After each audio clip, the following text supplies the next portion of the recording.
Welcome to special story. దేశ రాజకీయాలు మరోసారి వేడెక్కే పరిస్థితులు కనిపిస్తున్నాయి. అందుకు ఆయుధం ఉపరాష్ట్రపతి ఎన్నికలు కాగా వేదిక పార్లమెంట్ కాబోతుంది. అయితే ఉపరాష్ట్రపతి పదవికి ఓటు వేసేది ప్రజలు కాదు, దేశ పార్లమెంటు సభ్యులే, అంటే ఎంపీలే. 4 ఏళ్లకోసారి జరిగే ఈ ఎన్నిక ఇటీవలే తాజా మాజీ ఉపరాష్ట్రపతి జగదీప్ ధన్కర్ రాజీనామాతో పదవీకాలం పూర్తి కాకముందే ఈ పదవికి మరోసారి ఎన్నికలు అనివార్యమయ్యాయి. అయితే దేశ ప్రజలు మాత్రం 2 పార్టీల మధ్య జరుగుతున్న పోరుగానే చూస్తారు. అవి ఒకటి బీజేపీ కూటమి కాగా రెండోది కాంగ్రెస్ కూటమి. ఎన్డీఏ ఇండియా ఈ 2 కూటముల మధ్య ఎన్నికల పోరు మరోసారి ఎన్నికల క్షేత్రాన్ని తలపిస్తుందా? Let's watch the story.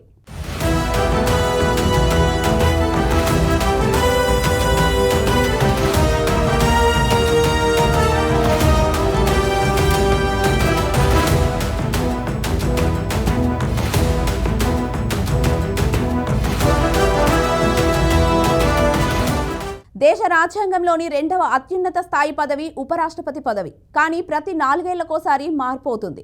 అందుకే ఈ పదవికి జరిగే ఎన్నికలు ఒక రాజకీయ బలం కొలిచే బారోమీటర్గా చెప్పుకోవచ్చు. వేదిక పార్లమెంట్, ప్రేక్షకులు ప్రజలు. కానీ సంభాషణ మాత్రం మౌనంగా సాగుతోంది. మీకు తెలిసేలోపు ఓటింగ్ పూర్తవుతుంది, ఓ పేరు ప్రకటించబడుతోంది. కానీ దాని వెనుక ఒక కొత్త రాజకీయ చదరంగం మొదలవుతుంది. మరి మీరు సిద్ధమేనా ఈ రాజకీయ మేధావుల గొల్లుం ఆట చూసేందుకు?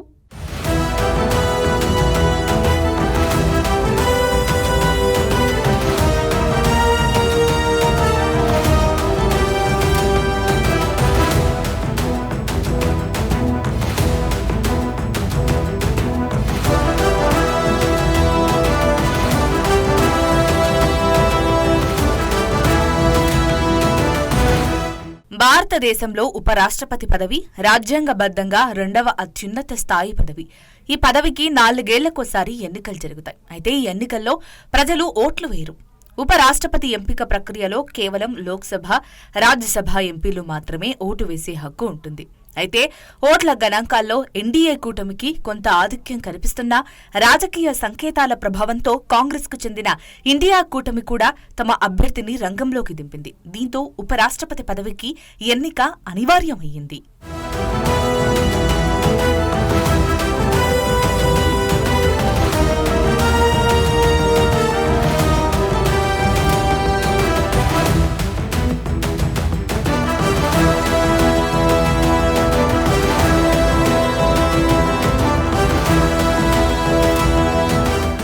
ఒకవైపు నమ్మకానికి బలమైన ఎంపీల సంఖ్య, మరోవైపు వ్యూహాత్మక మిత్రులు వెరసి ఉపరాష్ట్రపతి పదవికి ఎన్నికలు అనివార్యమయ్యాయి. ఎన్డీఏ కూటమికి ఎంపీల సంఖ్య ఇండియా కూటమి కంటే ఎక్కువే. అయినప్పటికీ తమ బలాన్ని నిరూపించుకునేందుకు ఇండియా కూటమి తమ అభ్యర్థిని రంగంలోకి దింపాలని జాతీయ స్థాయిలో విపక్ష కూటమి కీలక నిర్ణయం తీసుకుంది. తమ అభ్యర్థిగా సుప్రీంకోర్టు విశ్రాంత న్యాయమూర్తి జస్టిస్ బి సుదర్శన్ రెడ్డి పేరును ఖరారు చేసింది. ఈ మేరకు కాంగ్రెస్ అధ్యక్షుడు మల్లికార్జున ఖర్గే ప్రకటన చేశారు. ఇందుకు విపక్ష పార్టీలన్నీ మద్దతు తెలిపాయి. దీంతో ఎన్డీఏ కూటమి, ఇండియా కూటముల మధ్య ఉపరాష్ట్రపతి ఎన్నిక రాజకీయ వేడిని రగిలించే అవకాశాలున్నాయి. सभी पार्टी मिलके एक कॉमन कैंडिडेट को इस वाइस प्रेसिडेंट इलेक्शन में खड़ा करने का निर्णय लिया है और वो निर्णय यूनानिमसली हमने किया है. मुझे खुशी होती है कि सभी अपोजिशन पार्टी एक होकर एक नाम पे अगर मिल के लड़ने के लिए तैयार है तो ये बहुत बड़ा अचीवमेंट डेमोक्रेसी का और लोकतंत्र का है. क्योंकि जब कभी भी लोकतंत्र और संविधान खतरे में होता है तो अपोजिशन के लोग एक होकर अन्याय के खिलाफ लड़ते हैं. तो इसीलिए हमने ये तय कर दिया है कि इस इलेक्शन में एक अच्छे उम्मीदवार को, एक अच्छे कानूनदा आदमी को और एक अच्छे स्वभाव के जो उम्मीदवार है उसको हम खड़ा करने जा रहे हैं. అంతకుముందు గత కొన్ని రోజులుగా ఉపరాష్ట్రపతి ఎన్నికపై ఎన్డీఏ కూటమి వేట మొదలుపెట్టింది. సరైన అభ్యర్థి కోసం ప్రయత్నాలు చేసి చివరికి మహారాష్ట్ర గవర్నర్గా ఉన్న సిపి రాధాకృష్ణన్ను ఉపరాష్ట్రపతి అభ్యర్థిగా ప్రకటించింది. ఈ క్రమంలో ఎన్నికను ఏకగ్రీవం చేయాలని ప్రయత్నాలు చేసింది. సిపి రాధాకృష్ణన్ వివాదాలు లేని జీవితాన్ని గడిపారని, ఆయన వినయపూర్వకమైన వ్యక్తి అని ప్రధాని మోడీ కొనియాడారు. ఈ మేరకు ఉపరాష్ట్రపతిగా సిపి రాధాకృష్ణన్ను ఏకగ్రీవంగా ఎన్నుకునేందుకు ప్రతిపక్షాలు సహా అన్ని పార్టీలు సహకరించాలని కోరారు. ఈ విషయంపై రక్షణ మంత్రి రాజ్నాథ్ సింగ్ అన్ని పార్టీల ఎంపీలతో నిరంతరం చర్చలు జరుపుతున్నట్లు చెప్పారు. పార్లమెంటులోని బాలయోగి ఆడిటోరియంలో ఎన్డీఏ ఎంపీల సమావేశం జరిగింది. ఈ సందర్భంగా ఉపరాష్ట్రపతి అభ్యర్థి సిపి రాధాకృష్ణన్ను ఎన్డీఏ ఎంపీలకు ప్రధాని మోడీ పరిచయం చేశారు.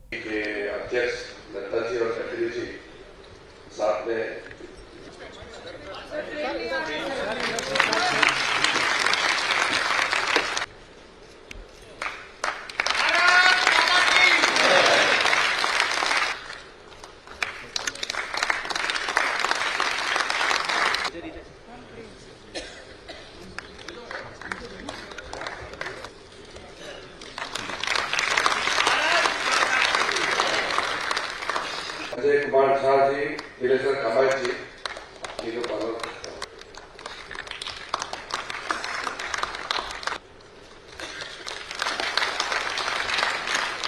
అయితే ఉపరాష్ట్రపతి ఎన్నికను ఏకగ్రీవం చేయాలని, ఆ బాధ్యతలను కేంద్ర మంత్రులు జేపీ నడ్డా, కిరణ్ రిజిజు, రాజ్నాథ్ సింగ్లకు అప్పగించారు ప్రధాని మోడీ. దీంతో రంగంలోకి దిగిన మంత్రులు ప్రతిపక్షాలకు ఫోన్లు చేశారు. ఉపరాష్ట్రపతి ఎన్నికను ఏకగ్రీవం చేయాలని చూశారు. ఇందులో భాగంగా రాజ్నాథ్ సింగ్ కాంగ్రెస్ అధ్యక్షుడు మల్లికార్జున ఖర్గేకు ఫోన్ చేసి మద్దతివ్వాలని కోరారు. అంతకుముందు బీజేపీ అధ్యక్షుడు జేపీ నడ్డా కూడా రాధాకృష్ణన్ను ఏకగ్రీవంగా ఎన్నుకోవాలని విపక్షాలకు విజ్ఞప్తి చేశారు. మరో మంత్రి ఉపరాష్ట్రపతిగా సిపి రాధాకృష్ణన్ను ఏకగ్రీవంగా ఎన్నుకునేందుకు ప్రతిపక్షాలు సహా అన్ని పార్టీలు సహకరించాలని మోడీ విజ్ఞప్తి చేసినట్లు కేంద్ర మంత్రి కిరణ్ రిజిజు తెలిపారు.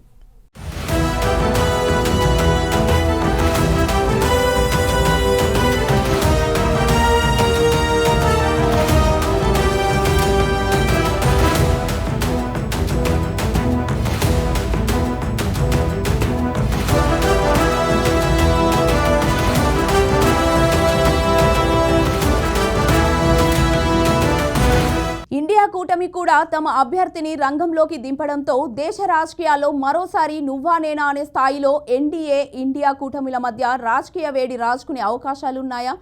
ఉపరాష్ట్రపతి ఎన్నికను ఏకగ్రీవం చేయాలనే ఉద్దేశంతో ప్రధాని మోదీతో పాటు పలువురు కేంద్ర మంత్రులు కాంగ్రెస్ అధ్యక్షుడు మల్లికార్జున ఖర్గేకు విజ్ఞప్తి చేసినప్పటికీ కూటమి నేతలు ఏకతాటిపైకి వచ్చి తమ అభ్యర్థిగా ఏకగ్రీవంగా బి సుదర్శన్ రెడ్డిని ప్రకటించడం పట్ల తమ ఆత్మవిశ్వాసం పెరిగిందా? అసలు ఇండియా కూటమి అభ్యర్థి బి సుదర్శన్ రెడ్డి ఎవరు? ఆయన బ్యాక్గ్రౌండ్ ఏంటి?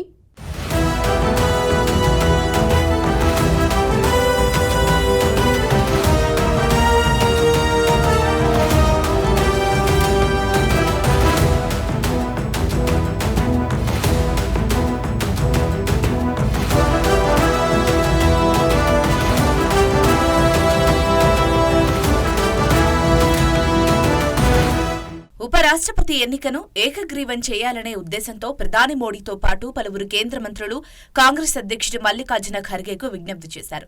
కేంద్ర మంత్రులు ఖర్గేకు ఫోన్ చేసి మరీ మద్దతివ్వాలని కోరినప్పటికీ తమ ఇండియా కూటమి తరపున అభ్యర్థిని రంగంలోకి దింపారు. దేశంలోని ప్రఖ్యాత న్యాయ నిపుణుల్లో ఒకరైన బి సుదర్శన్ రెడ్డిని తమ కూటమి అభ్యర్థిగా ఇండియా పక్షాన బరిలోకి దించారు. సుదర్శన్ రెడ్డి ఆంధ్రప్రదేశ్ గువాహటి హైకోర్టులతో పాటు సుప్రీంకోర్టులో సేవలందించారు. సామాజిక, ఆర్థిక, రాజకీయ న్యాయంపై స్పష్టమైన అవగాహన కలిగిన వ్యక్తి. ఉమ్మడి అభ్యర్థిని నిలబెట్టాలని ఇండియా కూటమిలోని పార్టీలన్నీ ఓ అభిప్రాయానికొచ్చి ఏకగ్రీవంగా ఈ నిర్ణయం తీసుకున్నాయని ఖర్గే పేర్కొన్నారు. ప్రతిపక్షాలన్నీ ఒకే పేరును అంగీకరించడం ఎంతో సంతోషంగా ఉందని, ఇది ప్రజాస్వామ్యానికి అతిపెద్ద విజయమని ఈ సందర్భంగా ఖర్గే అభిప్రాయపడ్డారు. తాజాగా విపక్షాలు కూడా అభ్యర్థిని ప్రకటించడంతో రాధాకృష్ణన్, జస్టిస్ బి సుదర్శన్ రెడ్డిల మధ్య పోటీ అనివార్యమైంది. అయితే ఎన్డీఏ అభ్యర్థి రాధాకృష్ణన్ను ఏకగ్రీవంగా ఎన్నుకోవాలని అధికార పక్షం విజ్ఞప్తి చేసిన సమయంలోనే విపక్ష పార్టీలు తమ అభ్యర్థిని ప్రకటించడం ఆసక్తిని కలిగించే విషయం. దీంతో దేశ రాజకీయాల్లో మరోసారి నువ్వా నేనా అనే స్థాయిలో ఎన్డీఏ ఇండియా కూటముల మధ్య రాజకీయ వేడి రాజుకునే అవకాశాలున్నాయంటున్నారు విశ్లేషకులు. Sri B. Sudarshan Reddy Garu is one of the India's most distinguished and progressive jurists. He has had a long and eminent legal career, including as judge of the Andhra Pradesh High Court, Chief Justice of Guwahati High Court, and judge of the Supreme Court. He has been a consistent and courageous champion of social, economic, and political justice. He is a poor man, and many judgments, if you read, you will know that how he favored the poor people and also protected the constitution and fundamental rights. This vice presidential contest is an ideological battle. It is not just a battle, it is an ideological battle, and all the opposition party agreed on this. That's why we are contesting unitedly. Justice B Sudarshan Reddy స్వస్థలం తెలంగాణలోని రంగారెడ్డి జిల్లా ఆకుల మైలారం. 1946 జులైలో జన్మించిన ఆయన 1971లో ఉస్మానియా యూనివర్సిటీలో లా పూర్తి చేశారు. అనంతరం అదే ఏడాది డిసెంబర్ 27న బార్ కౌన్సిల్లో నమోదు చేసుకున్నారు. 1995 మే 2న ఆంధ్రప్రదేశ్ హైకోర్టులో శాశ్వత న్యాయమూర్తిగా నియమితులయ్యారు. 2005లో గువాహటి హైకోర్టు సీజేగా పనిచేశారు. 2007-11 మధ్య సుప్రీంకోర్టు జడ్జిగాను సేవలందించిన ఆయన 2013 మార్చిలో గోవా తొలి లోకాయుక్తగా బాధ్యతలు స్వీకరించారు. వ్యక్తిగత కారణాలతో 7 నెలల్లోనే ఆ పదవికి రాజీనామా చేశారు.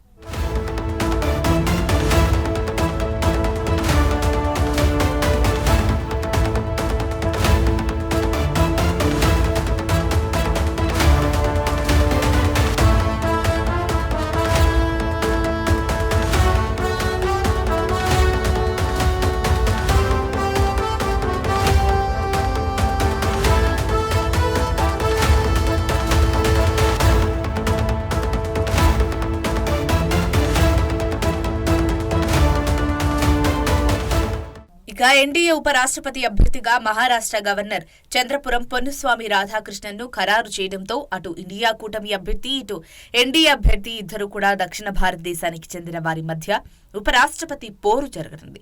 తమిళనాడుకు చెందిన సిపి రాధాకృష్ణన్ ప్రస్తుతం మహారాష్ట్ర గవర్నర్ గా సేవలందిస్తున్నారు.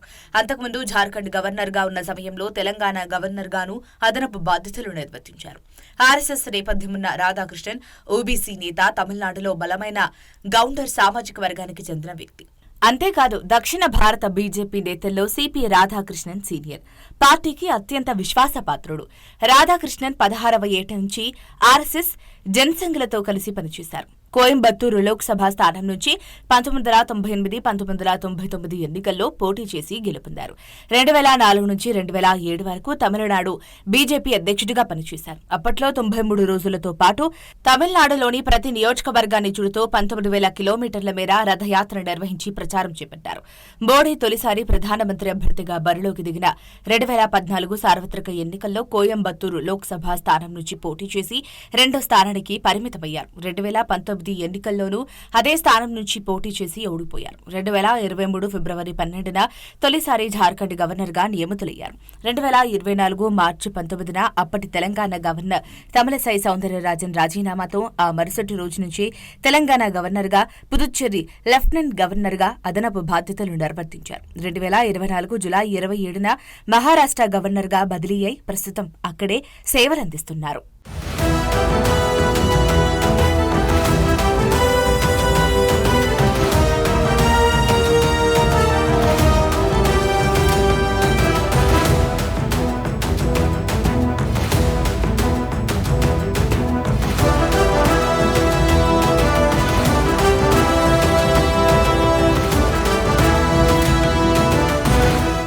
ఆర్ఎస్ఎస్ బీజేపీతో అనుబంధం ఉన్నవారిని కాకుండా కొత్త వ్యక్తిని నామినేట్ చేస్తే ఆ పార్టీకి తలనొప్పులు ఎదురవుతాయా? ఆర్ఎస్ఎస్ బీజేపీలకు కొత్త అయిన జగదీప్ ధన్కర్ను రెండో అత్యున్నత రాజ్యాంగ పీఠంపై కూర్చోబెట్టి బీజేపీ కొత్త చేదు అనుభవాన్ని చవిచూసిందా? అందుకే ఈసారి ఆచితూచి వ్యవహరించి ప్రభుత్వం పార్టీ వ్యవహార శైలి గురించి క్షుణ్ణంగా తెలిసిన సిపి రాధాకృష్ణన్ను ఎంచుకుందా? అసలు ఎవరి ఈ సిపి రాధాకృష్ణన్? ఆయన బ్యాక్గ్రౌండ్ ఏంటి?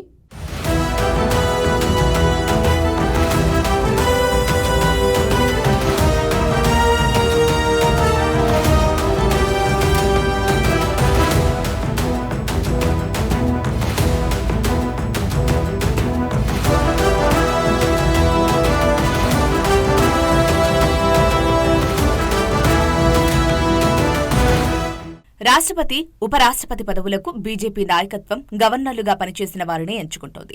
మోడీ నాయకత్వంలో అధికార బాధ్యతలు చేపట్టిన తర్వాత తొలిసారి 2017లో జరిగిన రాష్ట్రపతి ఎన్నికల్లో అప్పటి బీహార్ గవర్నర్ రామ్నాథ్ కోవింద్ కు అవకాశం కల్పించారు. 2022లో రాష్ట్రపతిగా పోటీ చేసిన ద్రౌపది ముర్ము 2015 మే నుంచి 2021 జులై వరకు జార్ఖండ్ గవర్నర్ గా సేవలందించారు. 2022లో ఉపరాష్ట్రపతి పదవికి పోటీ చేసిన జగదీప్ ధన్కర్ అప్పటి పశ్చిమ బెంగాల్ గవర్నర్ గా ఉన్నారు. ఇప్పుడు వారి సరసన సిపి రాధాకృష్ణన్ చేరనున్నారు. అయితే ఆర్ఎస్ఎస్ బీజేపీలకు కొత్త అయిన జగదీప్ ధన్కర్ ను రెండో అత్యున్నత రాజ్యాంగ పీఠంపై కూర్చోబెట్టి కొంత చేదు అనుభవాన్ని చవిచూసిన బీజేపీ నాయకత్వం ఈసారి ఆచితూచి వ్యవహరించింది. ప్రభుత్వం పార్టీ వ్యవహార శైలి గురించి క్షుణ్ణంగా తెలిసిన వ్యక్తిని ఎంచుకొందని రాజకీయ విశ్లేషకులు భావిస్తున్నారు. उपराष्ट्रपति चुनाव में एनडीए के प्रत्याशी आदरणीय सीपी राधाकृष्णन जी का परिचय हुआ। एनडीए पार्टी के जितने भी फ्लोर लीडर्स हैं, एनडीए के मेंबर्स ऑफ पार्लियामेंट हैं, सब ने गर्मजोशी के साथ आदरणीय सीपी राधाकृष्णन जी का स्वागत किया, अभिनंदन किया और आदरणीय प्रधानमंत्री जी को धन्यवाद दिया। धन्यवाद विशेष करके कि ऐसा एक शख्सियत, बहुत ही सरल इंसान जिन्होंने जीवन भर देश और समाज के लिए सेवा दी है और अनेक राज्यों में गवर्नर के रूप में काम किए हैं और पुडुचेरी में लेफ्टिनेंट गवर्नर के रूप में भी काम किए हैं। उनका परिचय आदरणीय प्रधानमंत्री मोदी जी ने एनडीए संसदीय दल के बैठक में राधाकृष्णन जी का परिचय दिया है। परिचय के साथ साथ आदरणीय प्रधानमंत्री नरेंद्र मोदी जी ने अपील किया है कि उपराष्ट्रपति जी के इस चुनाव में जो उम्मीदवार एनडीए ने तय किया है उनको पूरे पार्टी मिलकर के, सब पार्टी का दल, सब एमपीज एक साथ आकर के सर्वसम्मति से समर्थन करें। ఇదిలా ఉంటే దక్షిణాది రాష్ట్రాల నాయకులపై బీజేపీ నాయకత్వం చిన్నచూపు చూస్తోందన్న అపవాదును సర్దుకునే ప్రయత్నంలో భాగంగానే తమిళనాడుకు చెందిన సిపి రాధాకృష్ణన్ను ఉపరాష్ట్రపతి అభ్యర్థిగా ఎంపిక చేసినట్లు కనిపిస్తోంది. దక్షిణాది బీజేపీలో అత్యంత సీనియర్ కావడం, ఆర్ఎస్ఎస్ మద్దతు ఉండటం, 2026లో తమిళనాడు ఎన్నికలు జరగనుండటం లాంటి కారణాలతో ఆ పార్టీ నాయకత్వం రాధాకృష్ణన్ అభ్యర్థిత్వం వైపు మొగ్గు చూపినట్లు తెలుస్తోంది. ఉపరాష్ట్రపతిగా వెంకయ్యనాయుడు పదవీకాలం పూర్తయిన తర్వాత దక్షిణాది రాష్ట్రాలకు సరైన ప్రాతినిధ్యం లభించలేదన్న అభిప్రాయం ఎక్కువగా వినిపించింది. ఇటీవల తెలంగాణ సీఎం రేవంత్ రెడ్డి ఢిల్లీలో ఇదే విషయాన్ని ప్రస్తావించడంతో పాటు దక్షిణాది నుంచి మాజీ గవర్నర్ బండారు దత్తాత్రేయకు అవకాశం ఇవ్వాలని డిమాండ్ చేశారు. 2022లో లోక్సభ, రాజ్యసభకు సభాపతులుగా ఓం బిర్లా, జగదీప్ ధన్కర్లు ఎన్నికయ్యారు. ఇద్దరూ రాజస్థాన్కు చెందిన వారే కావడంతో ప్రాంతీయ సమతుల్యం దెబ్బతిందని అప్పట్లో విమర్శలు వచ్చాయి. ఈ నేపథ్యంలో 17వ ఉపరాష్ట్రపతి అభ్యర్థిగా రాధాకృష్ణన్ను ఎంపిక చేయడంతో బీజేపీ లెక్క సరిచేసుకున్నట్టు కనిపిస్తోంది.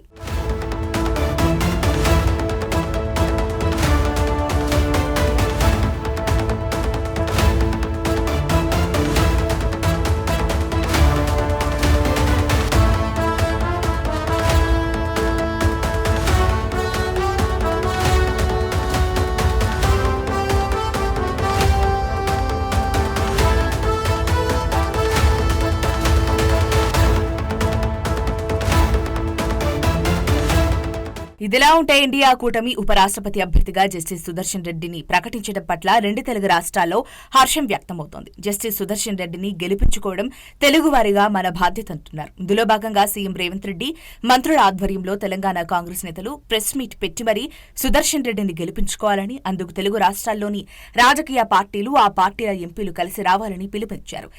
ఇండియా కూటమి ఉపరాష్ట్రపతి అభ్యర్థిగా జస్టిస్ సుదర్శన్ రెడ్డిని ప్రకటించడము తెలుగు ప్రజలకు, ముఖ్యంగా తెలంగాణ ప్రజల యొక్క గౌరవ ప్రతిష్టలను పెంచింది.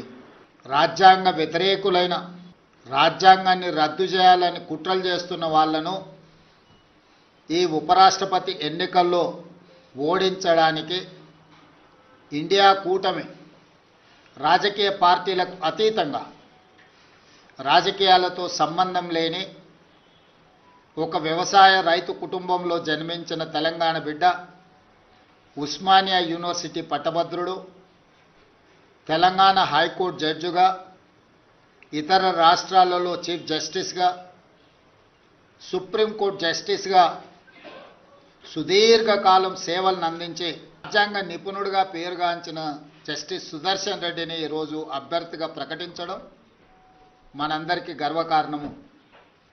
ఈరోజు వారిని గెలిపించవలసిన బాధ్యత ప్రతి తెలుగువాడి మీద ఉన్నది. రాజకీయాలకు అతీతంగా మనందరము ఏకం అవ్వాల్సిన సందర్భము.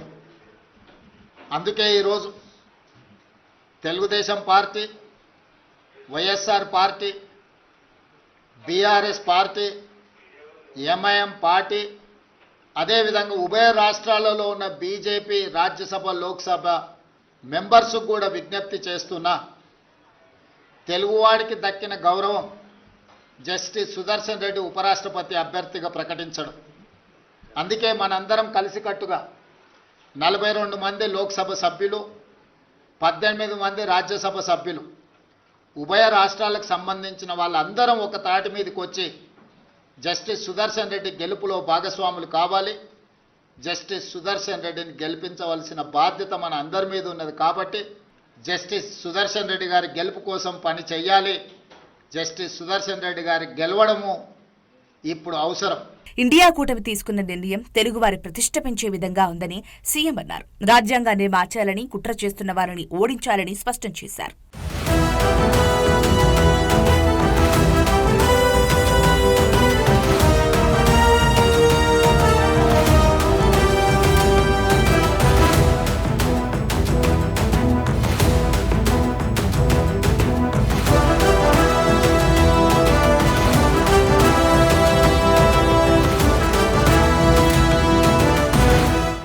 ఏదేమైనా ఎవరి బలాబలాలు ఎలా ఉన్నా ఉపరాష్ట్రపతి ఎన్నిక మాత్రం మరోసారి దేశంలో హాట్ టాపిక్గా మారుతోంది. బోటాబోటీ ఆధిక్యంతో ఉన్నప్పటికీ ఎన్డీఏ కూటమిని ఇండియా కూటమి ఢీకొట్టబోతోంది. తమ వ్యూహాలకు పదును పెడుతూ ఎన్డీఏ కూటమిని ఓడించి వచ్చే ఎన్నికల్లో తమ గెలుపు తథ్యమనే సంకేతాలను పంపించాలనే ప్రయత్నాలు చేస్తోంది. అయితే తమకే ఆధిక్యం ఉందనే ధీమాతో ఎన్డీఏ కూటమి ఉంది. ఇండియా కూటమి నుండే తమ అభ్యర్థికి ఓటు వేయలేకపోతారా అనే ధీమాతో ఎన్డీఏ కూటమి ఉన్నట్టు ఆ పార్టీ నేతలు భావిస్తున్నారు. అయితే మన తెలుగు వ్యక్తిని గెలిపించుకోవాలని తెలంగాణ సీఎం రేవంత్ రెడ్డి తెలుగు రాష్ట్రాల ఎంపీలకు పిలుపునివ్వడంతో వారు ఎటువైపు మొగ్గు చూపుతారనే ఉత్కంఠ నెలకొంది. ఒకవేళ తెలుగు రాష్ట్రాల ఎంపీలందరూ ఏకతాటిపైకి వచ్చి ఇండియా కూటమి అభ్యర్థికి మద్దతుగా నిలిస్తే మాత్రం ఉపరాష్ట్రపతి ఎన్నిక ఉత్కంఠగా సాగుతుందనడంతో ఎలాంటి సందేహం లేదు.